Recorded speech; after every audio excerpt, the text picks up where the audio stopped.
O Ethereum vem subindo bem contra o Bitcoin nos últimos dias. Tivemos um pivô de alta contra a paridade BTC, e isso significa que a dominância está caindo. Se a dominância está caindo, as altcoins tendem a seguir, e bem, é isso que a gente viu acontecendo nos últimos dias. Seguindo o que a gente havia previsto dentro dos nossos canais abertos, Telegram e WhatsApp, quando eu mencionei para vocês, pouco mais de um mês atrás, no início do mês de junho. Não ignore o price action atual do Ethereum em ambas as paridades, o USDT e Bitcoin. As probabilidades de mais altas fortes são boas, e isso muito provavelmente levará muitas altcoins junto. Pode ser que venha uma correção antes, se acontecer, pode ser a última, antes de uma alta forte, tanto no Bitcoin quanto nas altcoins. Mas será que de fato foi a última oportunidade para estar acumulando, em especial as altcoins? Bem, você que está de fora talvez pode estar se questionando o quanto a isso. Mas eu diria que ainda há bastante altcoins em faixas interessantes para estar acumulando, com o objetivo de surfar a grande pernada de alta que, na minha visão, já se iniciou.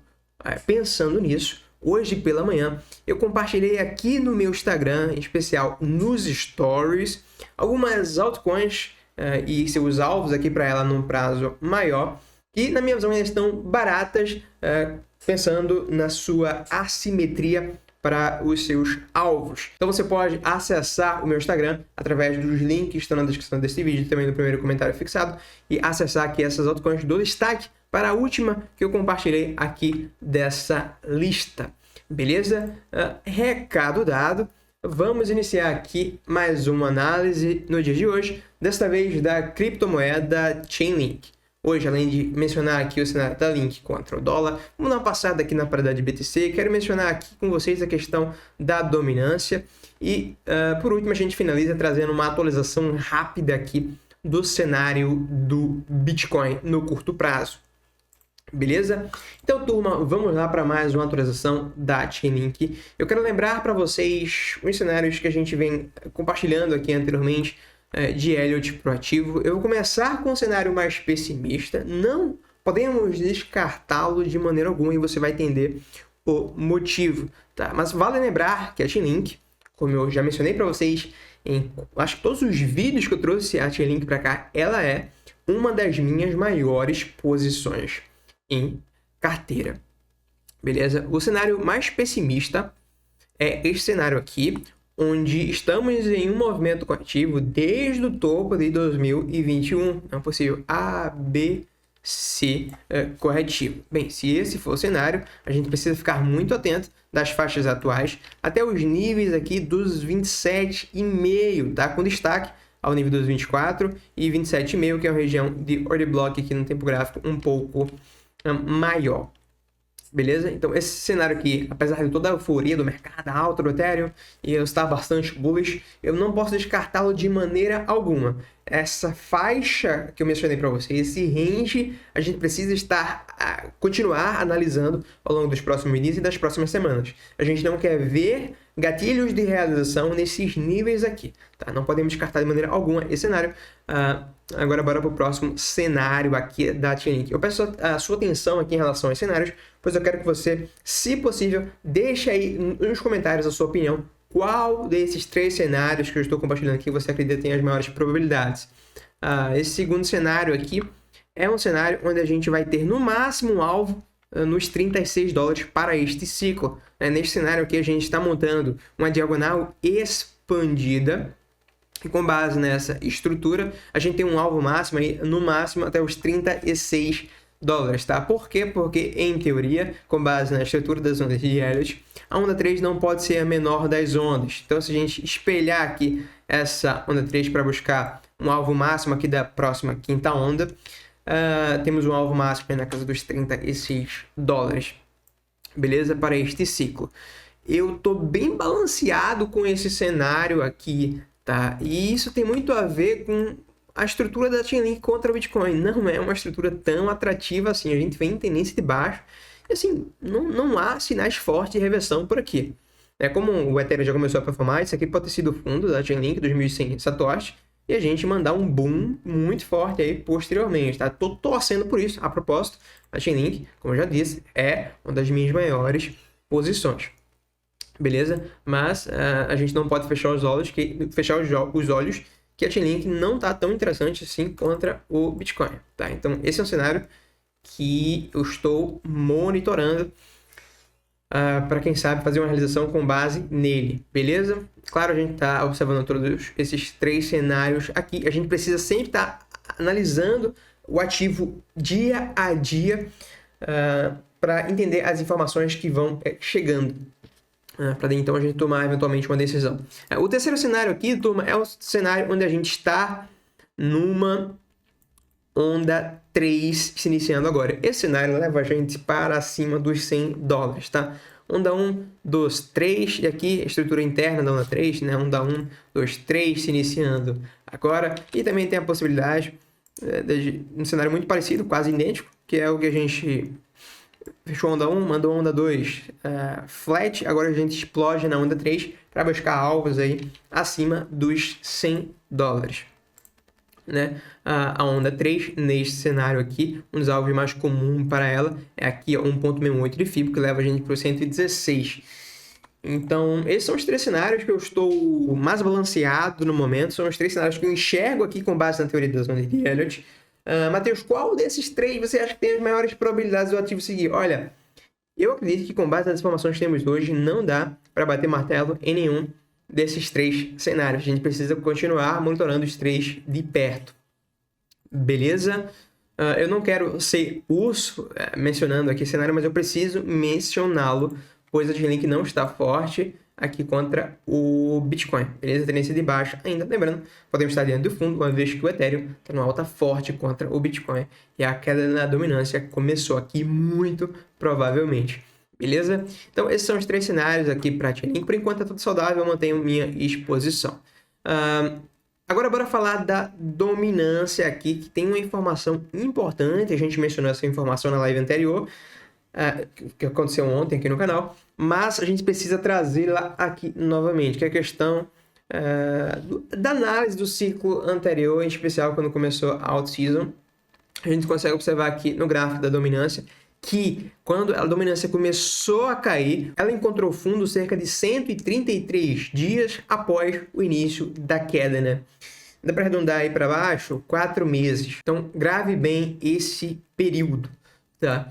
4 meses. A gente traz outra análise aqui novamente em relação ao Bitcoin. Essa aqui vocês já estão cansados de saber, historicamente falando, o Bitcoin faz topo cerca de 525 dias após o halving. Com base nessa informação, a gente tem menos de 70 dias para o topo deste ciclo do Bitcoin. Então, a gente vai ter uma margem entre 2 a 4 meses aproximadamente, com base nessas 2 informações, trazendo confluência, para estar tendo um topo aí relevante no mercado. Tá? Essa informação eu acho importante a gente trazer para trazer confluência a mais para a nossa análise. Mas, de maneira alguma, a gente pode tomar decisão com base numa análise dessa. É mais importante as informações do presente do que o passado, na minha visão. Né?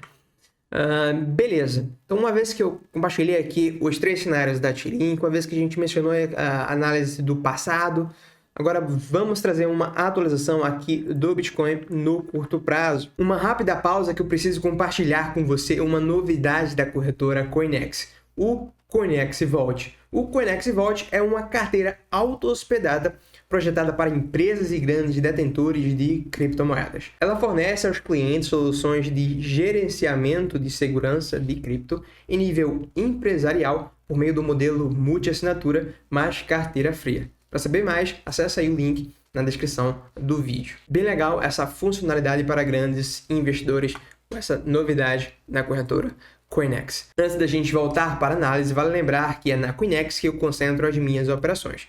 Uma vez que esta é uma das poucas corretoras que não abriram as pernas para o leão e nos permite, investidor de CPF, trabalhar, fazer as movimentações sem usar o KYC. Esse é um dos principais motivos pelo qual eu escolho a Coinex para concentrar as minhas operações. Recado dado, vamos dar continuidade ao vídeo. Agora vamos trazer uma atualização aqui do Bitcoin no curto prazo.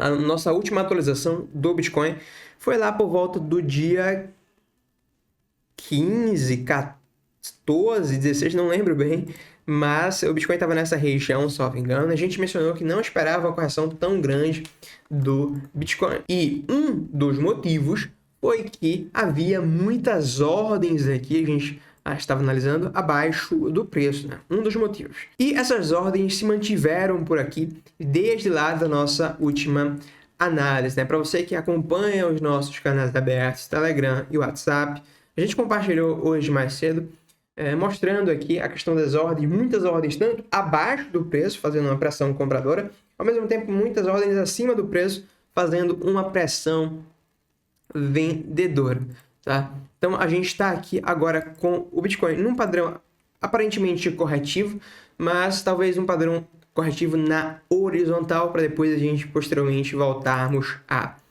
subir, tá? No curto prazo, isso aqui é um cenário mais positivo para as altas, na minha visão, né? Com base no ciclo anterior, quando inicia a alt season e o Bitcoin lateraliza, é um cenário muito bom para as altas como um todo, né? Então o Bitcoin vem lateralizando aí desde a nossa última análise, com base nas informações que temos aqui, um padrão de correção na horizontal, muito provavelmente, e muitas ordens, tanto abaixo quanto acima, talvez a gente continue lateralizando aí para os próximos dias, beleza? Em relação à estrutura do ativo aqui, tem dois cenários que eu estou acreditando ser um dos mais prováveis para o curto prazo, tá? Cenário número 1, a gente romper topo sem antes vir buscar os fundos. Depois de romper esse topo, um falso rompimento, vem buscar a liquidez dos fundos para depois voltar a subir, tá? Só assim a gente concluiria uma correção na horizontal, flat, para posteriormente voltar a subir. Cenário número 2, a gente vir buscar liquidez abaixo dos fundos, sem antes ir acima, na parte superior do range, e depois voltarmos a subir, tá? Se a gente entregar aqui esse cenário número 2, fiquem atentos aos seguintes pontos. 115,761 aproximadamente. Esse nível representa a faixa de captação de liquidez abaixo dos fundos.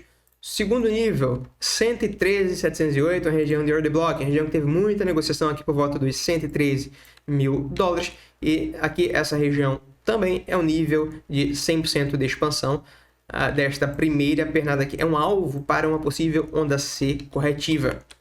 Beleza? Se não der gatilho em nenhuma dessas duas regiões, aí só lá nos topos anteriores, por volta dos 111 até os 107. Tá? Não dá para falar que vai nesses níveis aqui por agora. Beleza? Por enquanto, eu acredito que tenha a ser um desses dois cenários aqui no momento. A gente se encontra no meio de um range. E aqui, uma previsão de altas probabilidades seria difícil de afirmar e de tomar alguma posição aqui, tá? No meio do range, na faixa que mais teve negociação, é bastante imprevisível. Então, estou de olho para alguns desses dois cenários, com base nessas informações. Cuidado se a gente estiver nessa parte superior primeiro, pois pode vir a ser um falso rompimento. No melhor dos cenários, a gente explode direto, o que não vai estar dentro do que eu previ, mas eu vou estar bastante contente, espero que você também, significa que você também está bastante comprado. Beleza? Então, traders, investidores, por hoje é isso. Não sai desse vídeo sem deixar a sua opinião aqui em relação a Chainlink. Qual desses três cenários você acredita que tende a ser o mais provável? Esse extremamente bullish, que leva a gente até os 100 dólares. Este que leva a gente até, no máximo, 36 dólares, ou este aqui mais pessimista. Eu quero saber, de fato, como é que anda a opinião de todos vocês aí nos comentários. Então, por hoje é isso. Pela sua atenção, meu muito obrigado. Dúvidas, críticas e sugestões, deixa aí nos comentários. Vejo você na próxima análise, no próximo vídeo.